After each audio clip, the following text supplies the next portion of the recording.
let's talk about how you can add a second camera to your live streams. Are you looking to improve the quality of your live streams and find a way to have a more dynamic and professional live stream that's going to capture and hold people's attention? Well, adding an additional camera, maybe even two, is a great way to do just that. And that's what we're going to be talking about here on today's show. So I'm very excited to do that. So let's dive on in.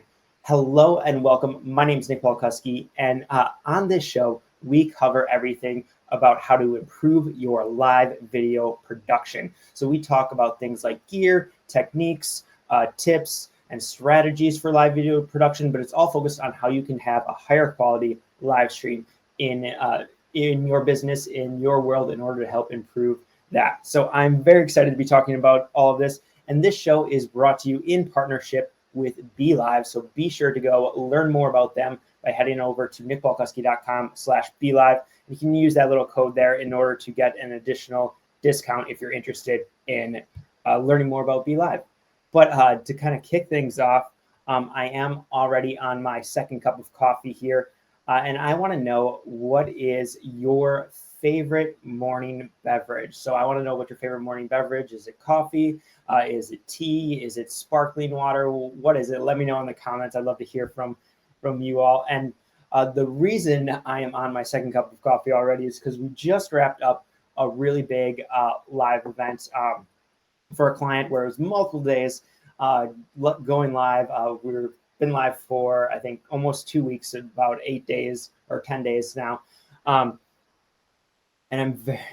I learned a lot. It was multiple streams going on at once, multiple tracks, and definitely learned a lot. And we built out a studio for them, and I wrote down a lot of takeaways, which I'm really excited about to start talking about and using here in some future episodes. So really kind of a bonus here, extra question. I know I see some comments rolling in already from our previous question here, but a bonus question is, what do you want to know from that experience? Like I said, I wrote down a few takeaways that I'm going to be using in future episodes. I want to know from you, what things are you interested in learning about live video quality? I'm going to be going through all the comments afterwards. So even if you're watching this later, just definitely leave a comment. Let me know what topics around live video production do you want to learn. Love to hear from that. So got a few things coming in. Nancy says higher quality live streams is a good thing. I completely agree. We got some water fans. Awesome. Cold water and then hot coffee is another one. I'm definitely in that camp as well. I also have, for the show, my little sparkling water ready to go just in case. And Chris says it's coffee. Awesome. Love to hear that. But yeah, keep your comments coming. I love to hear what everybody is drinking in the morning. Let's dive in and talk a little bit about how to add those extra cameras. We're going to go at this in a few different ways, starting generally the most easy and accessible to people, but then continue to talk through a few different options that you have. I have 5 different options here that you can use in order to add multiple cameras to your stream, going up in professionalism and quality. And then with each of them, I'm also going to go ahead and add a little technique and a way you can actually use those different placements of the camera and all things like that. So I'm excited to dive in and talk about that. So let's jump in. And the very first one is talking about adding a second webcam. So this is going to be the easiest for most people. You're generally going to be going live on one webcam, maybe directly from your computer. Again, always think about framing. So if you're going from your laptop webcam, for example, be sure to try and get that up and proper framed right, so it's at about eye level, so that your head's towards the top of the frame, so it's close enough where you kind of fill the box, but not too close where it should be something similar to this. So you have a little room on the edges and have about this depth is kind of the ideal situation. You're not always going to be able to do that right away, but find ways to kind of get towards that type of framing. Now, when you're looking to add an additional camera, you can add something like a plug-in, a USB webcam. So this is just the Logitech C920. This one's super old. I've had it for several years now. Still runs, still works great. You can find some of them out there, but there are a lot of other really great high-quality webcams. This is likely something many people are going to be able to have access to. They're generally a little cheaper than some of the other options we're going to talk about. So this is a great way, just plugging in that second webcam. And then what you can do with this is, especially in a software like BeLive, you can actually go ahead and bring in your second webcam, and you can, adjust kind of the layouts, or you can even hide this one here. And then you can kind of adjust things to create that more dynamic live stream. So I like the idea of having this webcam up as your one great thing that you can do with something like a webcam, because it has generally a longer cable, you can kind of put it in some unique positions. Sorry, I'm shaking all over the place, I just realized. But you can use it as a top-down camera. So if you run an event or run a show where you need to display things to people, you need to talk about gear, talk about equipment, or you just want to have kind of a unique top-down shot. Maybe you're talking about tech or something like that. You can have this webcam hooked up in a way where you can easily go ahead and easily. I'm seeing some comments about crazy sound. Sorry about that. We're going to make some quick adjustments.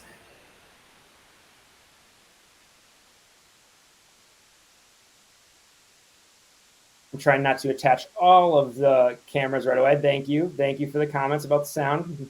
I'll make some adjustments there. I'll remember to mute that from now on. But using a top-down camera like this could be a great way to add that dynamic element.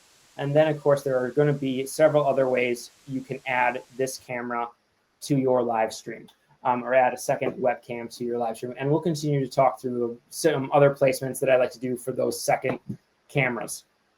Now, what are we going to talk about next? Well, the next one is, again, going to be kind of using your webcam, using whatever's attached to your computer, but then adding in, say, a phone. And that can be a great way because it can add a lot of extra dynamic elements to your live stream. So I'm going to go ahead and switch over to adding that extra element here with the phone. We're going to make sure this mic is muted. But in last week's episode, we talked about adding in using an app on your phone called Webcam. So this is exactly what we're doing here. We're using Webcam on this phone. And then I still have my normal webcam where I'm talking directly to my camera. And you're able to add in this extra camera just with your phone. And because Webcam especially allows you to connect wirelessly to your computer, a great thing you can do with this phone is, say, have that kind of behind the scenes shot where maybe it's mounted over in the back corner, and then people can kind of see you working at your desk. You have kind of that behind the scenes shot. Another thing I have done with this one that is really cool is to actually go ahead and use it as to go ahead and put it as on a slider, a motorized slider that is just going back and forth. So it can be kind of that second camera angle, maybe off in the distance a little bit, but it is slowly, ever so slowly, just traveling. It adds a nice little extra dynamic to your stream that's going to keep people engaged. It kind of adds that cool little shot, especially when you frame things correctly. You can just have it slowly moving back and forth on a looping. Again, that's going to require extra gear, but it's a really cool way to use that second camera and add in that extra dynamic piece. Now, another one you can do here, and I just realized that the battery on this camera died, so I'm not going to be able to show you the angle from this camera. But a really neat thing that you can do nowadays is bring in your DSLR camera. Several different ways to do this, but we're going to talk specifically using the DSLR USB webcam. So the M50 here is just plugged in directly by a USB. They have a micro USB here. This is the older version, and it's plugged in directly to the computer. And using a software that Canon has, it's the EOS Webcam Utility software. You got to download it onto your computer. It's a free software. Many other makes and models of DSLRs have that as well. So you're likely to be able to find a Sony one. I think Panasonic has one. So depending on the kind of camera you have, there's likely an app that's going to allow you to plug directly in and use your DSLR as a webcam. Really awesome. It gives you some great looking images. What you're going to end up seeing with that one is it will be slightly downgraded video. It's going to only, I believe it is only 720 on Canon, for example. Some of the others are a little different. But it's still going to be much higher quality than most of the webcams that you get out there, just because of the sensor size, because you can add different types of glass to it, just because of the look you're going to be able to get with a properly dialed in webcam like this. It's going to work and look amazing. So that is another really cool element you can do. And what I would like to do, what I'd suggest with something like that, is to use it as, say, a close-up cam. We're going to jump back and use this one. So this is not, but you can use it as a close-up cam. Like I said, this one died on me, so we can't show what the DSLR camera looks like because I apparently forgot to charge the batteries. But so you could use it as a close-up cam to do some close-up shots, to kind of show things close up, show people how you use something like that, and get some of those neat, cool little things. It could be something that you move around, but it could also be just straight stationed to the desk where you can easily show those close-up images to people, depending on what you're talking about, especially if you're reviewing gear or anything like that. And of course, all of these cameras can be used in any configuration that I mentioned. You'll likely find ones that work even better for you. So that is an example of what you can do with that USB, that DSLR USB webcam. I'm going to highly suggest, if you don't have a really nice camera, that if you do jump into the DSLRs, look at, say, something like, if you're just getting started, want a really great starter camera. Again, not necessarily cheap, but I highly recommend the brand new M50s. This is Mark II. You could, if you know you're only going to be using the USB feature, you can find some pretty cheap Mark I's, which this is. It's been around for a while. You can find used ones fairly cheap right now, so you might want to even look at that if you know you're not going to be using a capture card. If you're not using a capture card, this is going to be a great camera for just plugging directly in USB, and something I highly recommend people check out if that's the route you want to go. All right, let's see what we have for comments. I know I kind of ran through a lot right now. Nice. I see Molly is setting up a brand new face cam right now. Awesome. Great to hear. And she likes the all up in your face framing. All right, I'm running through a few of your comments. Cool. Saw the can you please place the app? Chris, I think you're talking about this app. This is not a direct link, but it is the Epoch Cam from Elgato. It's not a direct link, but hopefully you can see that. It's Epoch Cam from Elgato. So be sure to go check that out. I'll grab the actual link to that. Again, that's one I really highly recommend. I really love that app. You can plug it in directly, just via lightning cable and to USB and directly into your computer, or you can go wireless, which is awesome. Again, you need a strong Wi-Fi signal, but this has been pretty rock solid. I haven't had it fail. I mean, sometimes that was an issue with other apps in the past, but this one has been very rock solid. All right, let's move on then to our next way to add in that second camera. And that really comes in where you're talking about adding in, again, a DSLR camera, but this time instead of using the USB, you're going to jump in quality because you're going to use something like a single capture card. So something like a Magewell capture card. I dove into this also a bunch in last week's episode when talking about different ways to connect your phone. But what that is going to allow you to do is to actually plug in your camera via HDMI. So something again like this, but again, you'd want version 2, and I'll explain why in a second. But you would basically plug in your HDMI cable right into there, and then you need a device. You can't plug that HDMI cable directly into your computer and bring it in as a web camera. It doesn't work that way. You need to have a capture card, which is basically a device that converts the signal so that your computer reads it as a camera source, as that webcam. And Magewell is a brand that I really like. Blackmagic also has their Ultra Studio monitor, which is a fairly decent option. Elgato, who makes Epoch Cam, they have some great options. Highly recommend if you're looking for another brand that it's going to help add quality to your streaming, just go check out some of the Elgato products. They're a great company. They make a lot of really high quality products and just announced a lot of brand new things, brand new gear that you might be very interested in. So I'm going to probably be talking about them a lot more here in the future on future episodes because of some of the stuff that they have. Yep. And so Chris is even mentioning the Stream Deck, which I have the old Stream Deck here. They just released a new one. But yeah, I love the Stream Deck. So that's another Elgato product. Not to talk too much about them, but highly recommend that company. So go check that out. They make, again, capture cards, but Magewell also makes some really high quality HDMI capture cards. Those are probably the two companies I would look if you're looking for just a single capture card.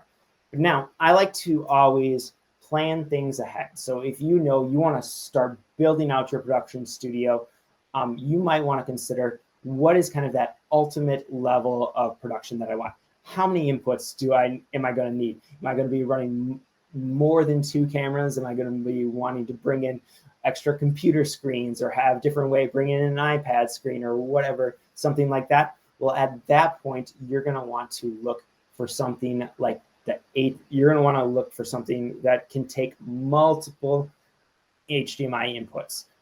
So you're going to be looking at something like the ATEM Mini Pro. That's really what I would recommend. I really like the ATEM Mini. I go with the Pro version because that is going to allow you to be able to see a few different extra screens and things. That works well for me. There are several other options that vary in price, but I tend to use the Pro version. So let's take a look at what that is. I already kind of gave you a sneak peek at that, but here is the ATEM Mini Pro. So that's what this is right here. And what you're going to notice, let's hide this so you can see it a little better. What you're going to notice is that there are these 4 different buttons right along here. These are 4 separate HDMI inputs. So I can plug different cameras in. I can have multiple cameras. Like say you want to have, for example, a comment camera. So when you're reading comments, you look directly into the camera. Well, that could be a quick switch. And then you could be talking to your comment camera and reading the comments, going through. This is really a great technique that I like. So it's an easy way. So I have a second screen right here that will normally have all of the comments up on it. And you just kind of read through those comments, engage with your audience that way. But then when you are ready to switch back, you hit that button and you are back looking directly at your main camera with your main framing kind of set up there. It also takes some audio inputs, so you can have audio route through there, and it does a lot of really cool things. So this is something that I highly recommend if people are interested in going and know they want to continue to build and build and build their studio out. So for me, I don't necessarily have all these used right now, especially for today's show. You might have saw all the HDMI cables plugged in. And actually, I should probably give you a quick little show of what everything kind of looks like. So let's get here. All right.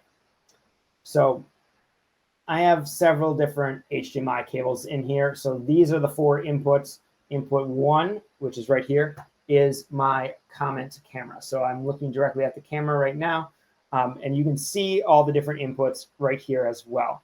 This is the screen that I have that is kind of running through, and you can see there has a preview window and then the 4 camera inputs down on the bottom. That's what's nice about the Pro. It gives you that breakdown. You can see that and still have a different output to your live streams. And then what I have usually for right down here, I have input number 2. You can see another HDMI cable going there. Let's take a look at what that is. That is kind of that main screen here.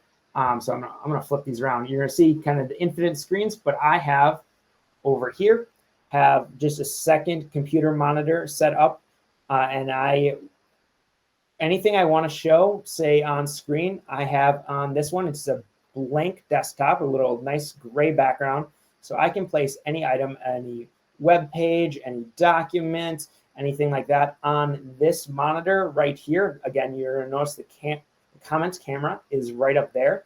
So when I switch to the comment camera, that's right up there. So I can see all the comments right here and be able to do that.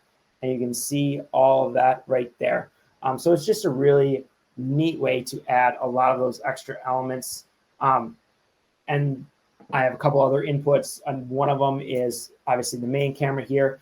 And then that third input, I actually have, sometimes I'll bring in a second computer if I need a different computer for whatever reason. But a lot of times that will be an input for either an iPad directly showing the screen of the iPad, or for showing my phone as a direct input, the screen of my phone. So I can be scrolling, say, through Instagram or showcasing an app, and I want to show all the settings.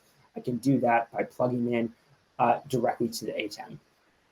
All right, so let's jump in and look at a few questions. I definitely want to take time for your questions. So if you have any questions, leave them in the comments. Let me know. We're going to jump in and answer as many as I can here for all of you. So let's take a look here.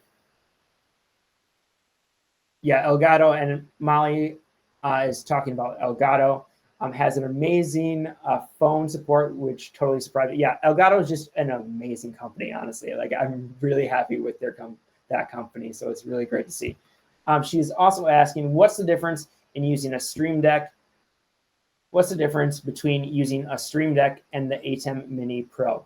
Excellent question. So with the Stream Deck, really what you're doing is, and you might have noticed there's nothing plugged in right now on this. I actually use the Stream Deck a lot of times when I'm not streaming, because I will be use it with, say, editing. A Stream Deck, really, what that allows you to do is to create a bunch of shortcuts. And they could be multiple action shortcuts. They could be different things like that. So, for example, this last week when I was running kind of that client event, we had different camera inputs set up where I could use the Stream Deck, because we had some different camera layouts. So we were using cameras, being able to switch to there, but the Stream Deck is not a capture card. Purely what the Stream Deck will do is switch between different things or bring up different actions. You can have a Stream Deck button for a lower third. So I could bring that across, bring in that lower third, bring in a certain setup. I had it set up so that it would mute and unmute microphones. So with the audio interface, it didn't even necessarily need to go through a streaming.